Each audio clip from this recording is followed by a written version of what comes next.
Hello, YouTubers. Joe Kersey here. My grandson does a great imitation of that, by the way. So, get set up in our traditional way here.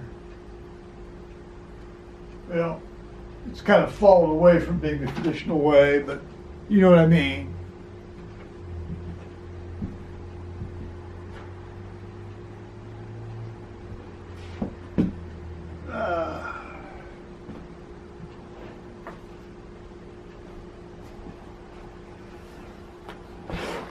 I had to pause to put the match into the, well, you know, the water that's standing in the sink. I flush it out often enough that we have no mosquito larvae forming in it, which is nice. Cheers.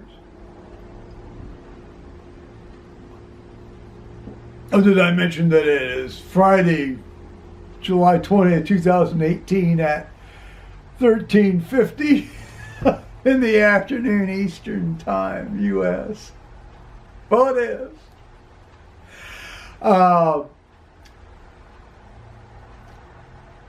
Another strange night of sleep.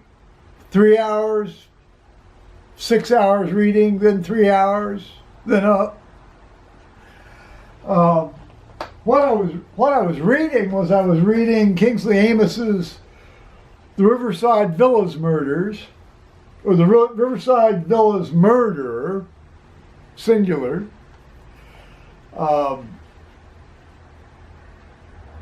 Also published by Penguin Books. It was first published in 1973. But this particular book was printed in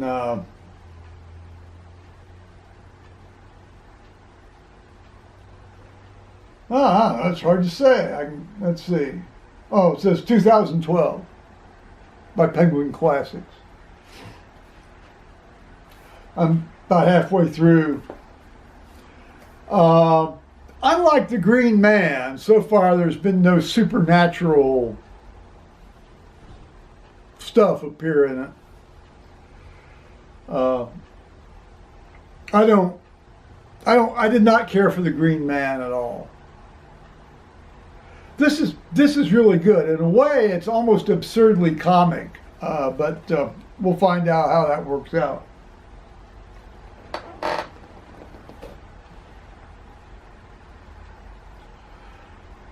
So it was another great day of watching the British Open online. I watched the featured group. This was, well, I watched two featured groups. The first one was Brooks Koepka and Ian Poulter, who was having a complete and total meltdown. And then there was an Australian fellow, a really cute Australian fellow. His name was Cameron Smith, I think. Cameron something or other. I'm sure my friend Tony Pincham, who is the fastest one-handed internet searcher in the world, can tell me. He let me know. He found out that the guy's name I was driving for yesterday was Russell Knox, the Scottish fellow.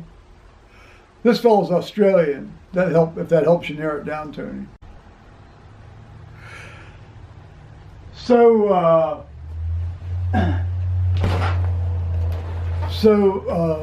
The guys in the featured group today were, you had that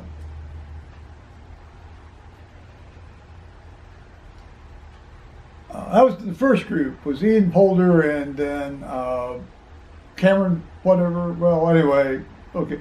Then the second featured group was the one I really wanted to see. It was Jordan Spieth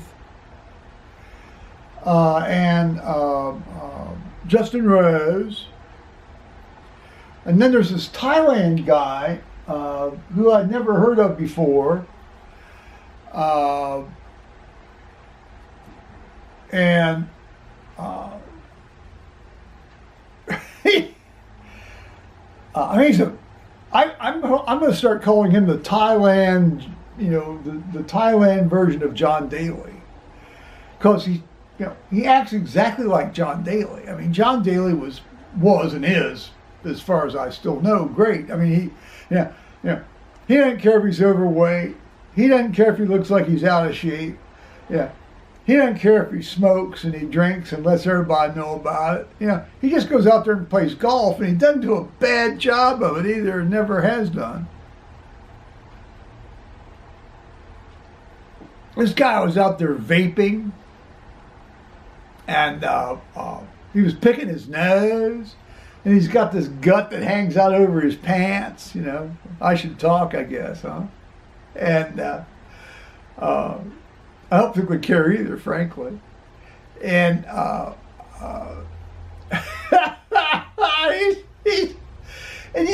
he was struggling, but not that, but he was, he'd pull off some of these, he'd pull some of these damn putts out of his behind, and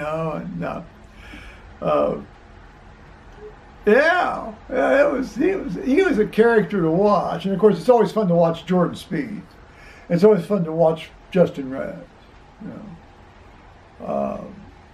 So I had a good time today. I only watched about 6.5, 7 hours of today.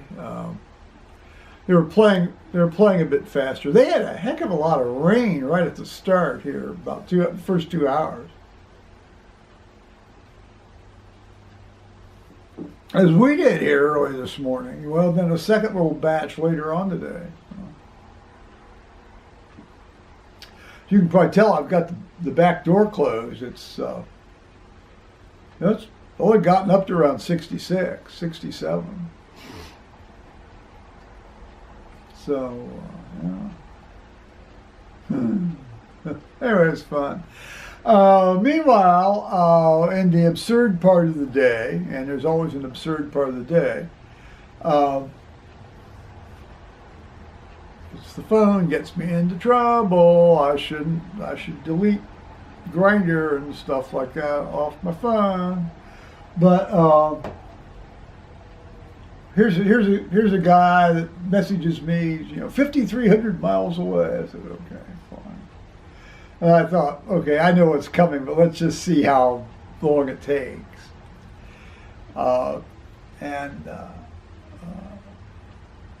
Sure enough, after about 20, 25 minutes going back and forth, it was, it says, I'm in Syria on deployment right now. Do you like military guys?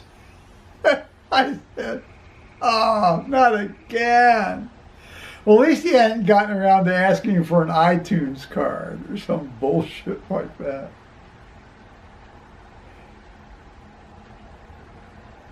He says he lives in Los Angeles. Well, I don't know. Maybe when he's actually home, and not scamming people, he does live in Los Angeles. He's probably the same guy on the south edge of town that's been working me here for the last probably year or so. Hope he's having fun.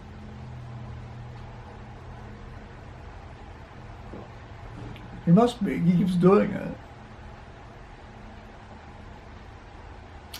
Well, one does travel hopefully, even though maybe not necessarily profitably, but traveling hopefully. At the risk of repeating myself, well, I'll just check on that first, won't I? So we'll see.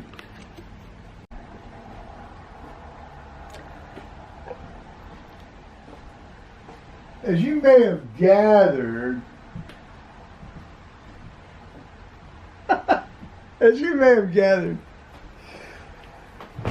I've had to do some battery management here on the camera here this afternoon.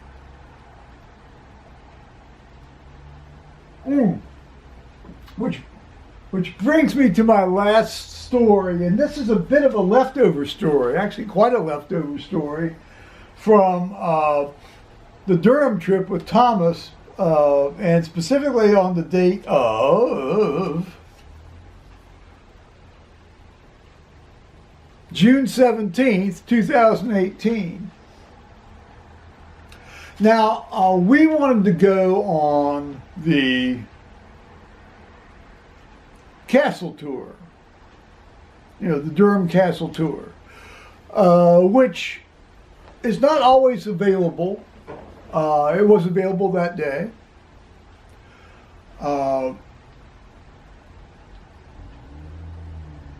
Okay.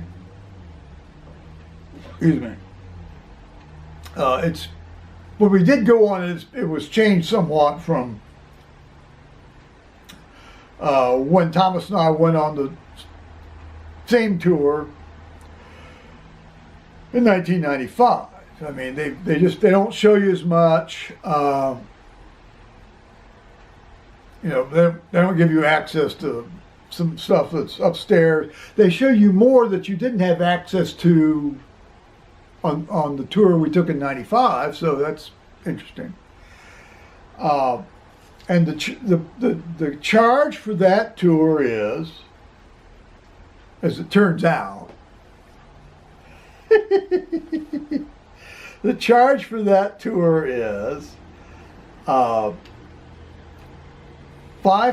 for somebody who is not over 60, and £4 for somebody who is over 60.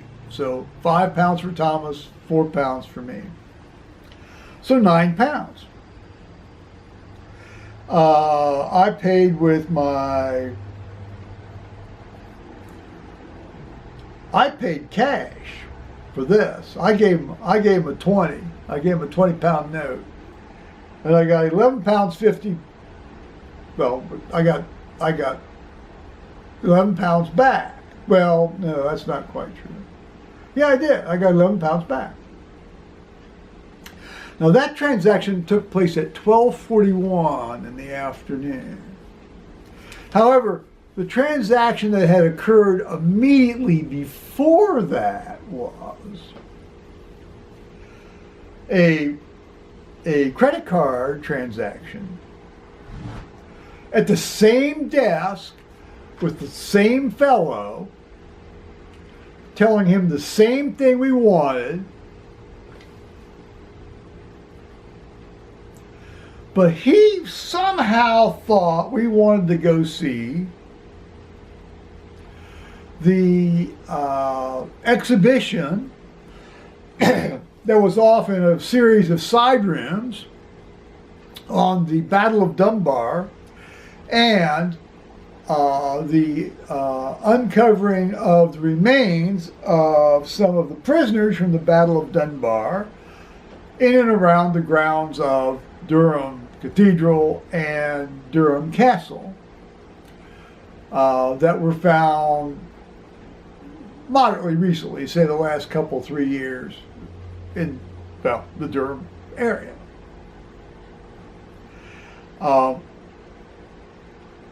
And so he flat out rings up £14, £7 a piece for us to go on this tour, this museum exhibit.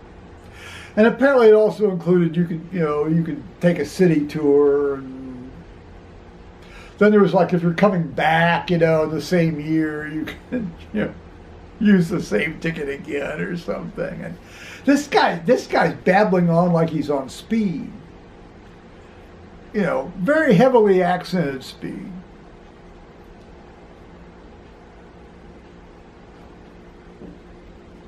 That transaction occurred at 12:38. In other words, 3 minutes sooner than the transaction I told you about initially. Okay, well, we finally made ourselves clear that all we wanted was the castle tour. Did he offer to refund our £14, i.e. my £14? No. It's like, oh, okay. I don't know if we asked him or if I asked him for my money back or not. He was so flustered And he was so clearly glad to be shed of us after the second transaction that I just started laughing. I just started laughing, so I just turned away. Yeah. So this guy scanned me out of 14 pounds. Now, it turns out we did go to the exhibition, the museum exhibition, which was quite interesting. I don't know, it was like 14 pounds interesting, but it was interesting. It had some spotlights moving around on the floor with images, and that kind of disoriented me. And so I thought I was about ready to fall down and go through one of the glass cases. But it had some interesting arms from the 17th century, you know, some armor, you know, it had some firearms, it had some, you know, nice bladed weapons, you know, some big dirks, that kind of thing. So I guess I did enjoy it, but I love the way he didn't offer to make good his mistake. There you go. Durham University, a fine institution, by the way. And this is the credit card receipt from the same outfit. This is a cash receipt. Okay, I think that's the last story left over from the trip Thomas and I took to Durham for 2 weeks in June of this year. Well, it was a lot of fun in any case, so good story out of it. I don't know why I didn't tell that earlier. It just slipped my mind. I had it on all the lists I was making to talk to you about, but I guess I just didn't get around to it. So today, that's it. Friday afternoon, rain's more or less stopped. At some point I'll have to go down and get the mail, I suppose. I shave for y'all. See, I have respect for my subscribers. So I'll say bye-bye, YouTubers.